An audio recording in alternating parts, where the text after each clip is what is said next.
A local nonprofit organization offers an annual camp weekend for children in Polk, Highland, and Hardy counties who have experienced the loss of a loved one.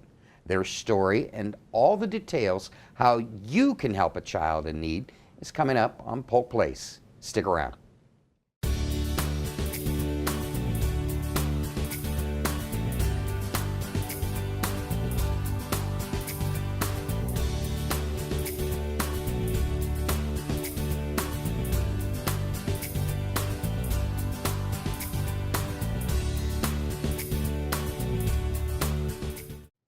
Welcome to Polk Place. I'm your host, Brian Lacey, and we'll have a word with Good Shepherd Hospice.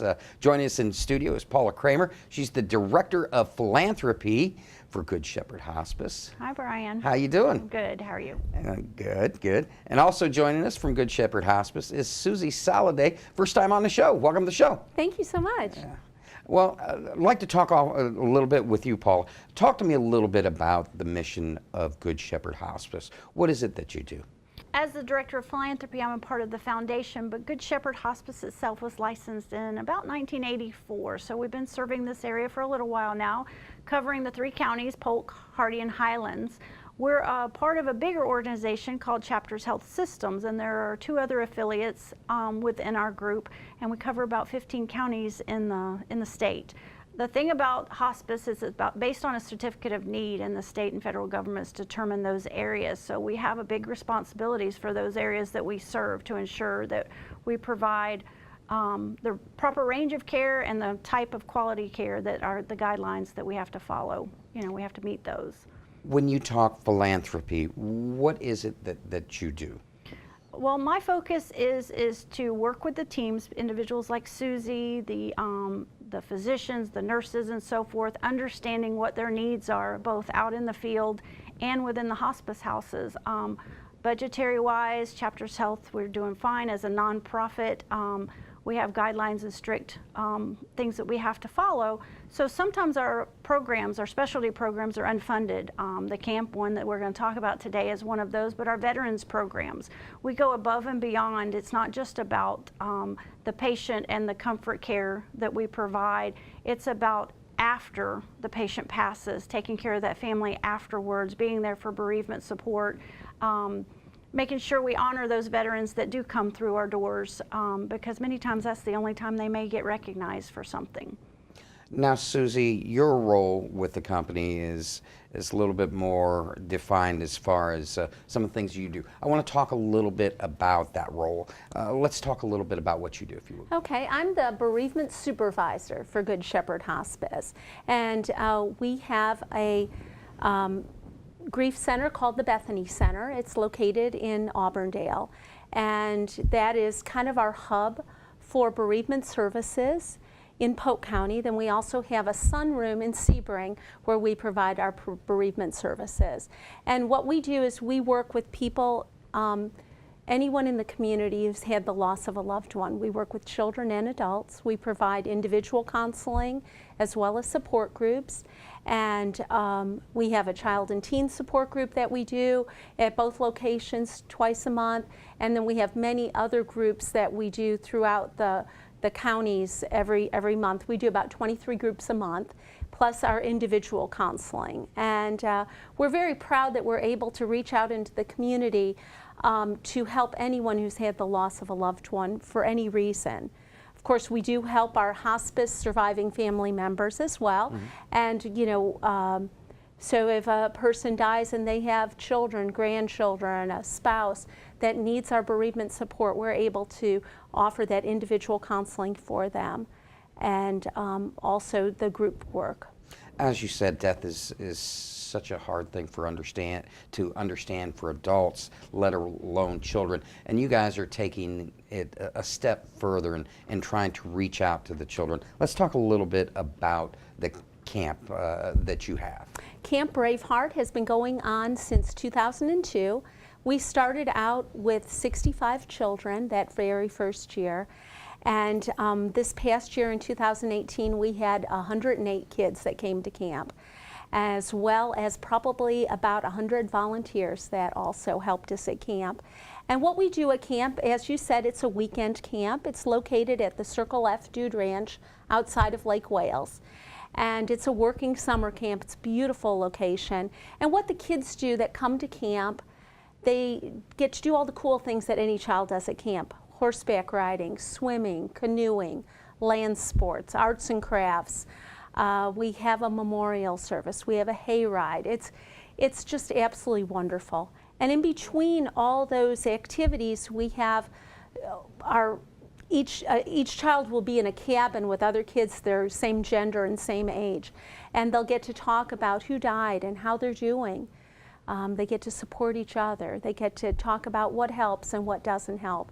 And it's just, any child can come and look and say, I'm not the only one who feels this way. There's 107 other children that have lost someone and can relate to me.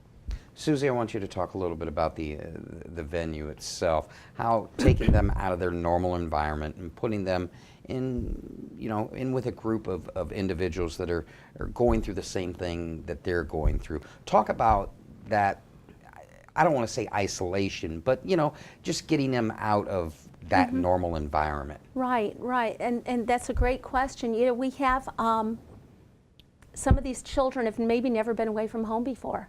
Some of them have never had a camp experience. And to be able to be somewhere where people can speak their same language and know that it's okay to be angry, it's okay to be sad, it's okay to talk about their loved one. And all of our volunteers are well-trained, background checked, so forth. So we really provide a very supportive environment for any child. And it's for children ages basically 6 through 16, but we will take older children if they're still in high school. I want you to talk a little bit about what the cost is for the family members and all the things that are included transportation. Yes, it's amazing. It really is. Cost per child is $10 for the whole weekend, but we don't turn away anyone who we can waive that fee if it's a hardship for any family. And so what is included is the bus transportation to and from camp, all the meals, all the lodging, all the activities. And so it's like the best deal around, absolutely. And so we do have people that help us with that as far as contributions to help children come to camp, and we always appreciate that. And Paula, your role with philanthropy in the event that funds are needed, you guys do accept them. Talk about how folks can help in making this experience a good one for the kids who may have lost someone. Absolutely. The benefit is twofold, because it always goes back to the one that's doing the giving receives the most out of it. These kids, the average cost per child to attend camp is $444. So we do round that up to $450, $500 as a sponsorship fee. And individuals, corporations can sponsor students to attend this camp. We have activities that can be sponsored because there is obviously a cost associated with this, and this is an unfunded program. So it's up to us to come up with the funds and the money to cover this. And as she mentioned, there's 100 adults there, and all of that background work. Many of the adults, by the way, are previous campers, and they had such an amazing experience that they insist on coming back and volunteering. So there's lots of different price structures for different areas to volunteer. So if you're into horseback riding and that's the area you want to volunteer or support financially, you can do that. But the cost is about $450 per student to attend, as far as making it all come together.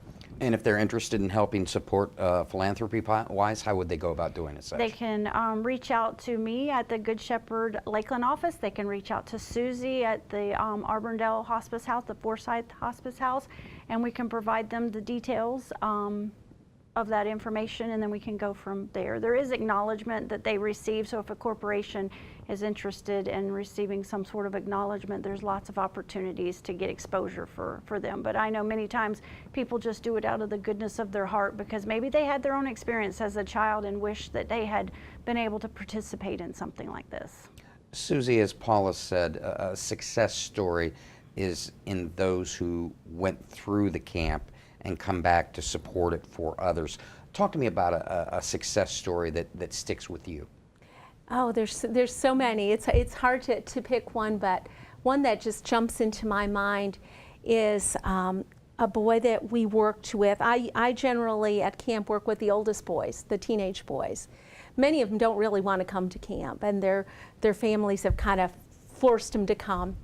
And just to see that transformation when they get off that bus on Friday afternoon, shy, kind of reserved, not knowing what they're going to go through.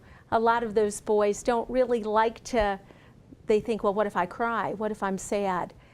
And to see, we had one boy whose father had passed away it was a work accident. And I could just see the change in him as camp went on. He was supportive to those other children. He had a sister with him. They were able to sit together at our memorial service. They had not been able to have a memorial service for his dad for whatever reason. That was their first chance to really do that, and they did that together. And we saw him talking and being supportive to the other boys in the cabin. And it was just really life-changing for all of us. Like Paula said, we have a lot of volunteers that come back year after year. And I think we have about a 90% return rate for volunteers because people get bitten by the camp bug, we say, and they just love it so much. So this particular young man, who's probably close to 30 by now, really made a difference in all of our hearts to see how he grew and became more comfortable in the process. Paul, I'm going to give you the last word on this, not only this program or the Veterans Program, so many good things that you guys do within the community. Inspire those at home that may be watching this to get behind you and help others within this community. How would you go about doing as such? The first thing, when I started working for Good Shepherd, the thing that popped out to me the most is about advocating and helping people understand that hospice isn't a bad thing. Hospice is something about the quality of life, and the palliative care portion, which is the comfort care that we've talked about, is a big part of what we do, and that's the mission, that's the focus. That's me advocating for helping people understand, because now that you know, when you come across someone that you're dealing with that's your family or a friend and they're struggling with an ill mom or an ill father, now you can provide them information. Those support programs that we have are just the added benefit that organizations like Chapters Health and Good Shepherd put on. It's icing on the cake, because it's so important to make sure that our kids and our veterans are taken care of and they have every opportunity available to them to have the best life possible. Well, ladies, I want to thank you both for coming on and sharing the information, and good luck with the camp. And anytime that you need to promote anything, welcome back on the show. And I always love having you in. Thank you. Good Shepherd Hospice invites you to Camp Braveheart weekend, Friday, April 5th to Sunday, April 7th at Circle F Dude Ranch in Lake Wales. Camp Braveheart is for children in Polk, Highland, and Hardy counties who have experienced the loss of a loved one. Round-trip transportation is provided for all campers from Auburndale and Sebring to the campsite via chartered buses. Camp is situated in a rustic, wooded setting with secure, comfortable cabins. Well-prepared meals are provided and served daily. Good Shepherd Hospice recognizes the special need of children grieving in the death of a loved one and has created Camp Braveheart. This weekend camp for children ages 6 to 17 helps those who have recently lost a loved one share their feelings of loss with others. There's a minimal cost for children to attend, but they are looking for anyone that would like to sponsor a child or a portion of the event. For more information, you can give them a call at 863-968-1707 or look them up on the web at www.chaptershealth.org.